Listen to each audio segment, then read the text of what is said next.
ফলন দেখে তো নিজেই এখন হতাশ হয়ে গেছি।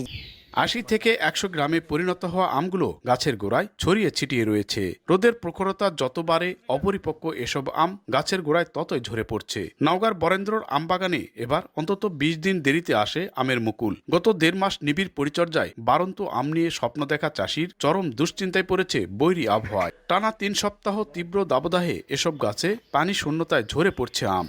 কোনোরকম আমরা আম আটকাতে পারছি না। আমরা একটা আশা ছিলাম মোটামুটি আম হবে, কিন্তু আমরা ফলে কিচ্ছুই পাচ্ছি না।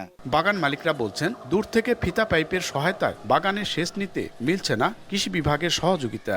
10 লিটার পানিতে 20 গ্রাম বোরন এবং 20 গ্রাম জিঙ্ক মিশিয়ে স্প্রে করার পরামর্শ দিচ্ছি।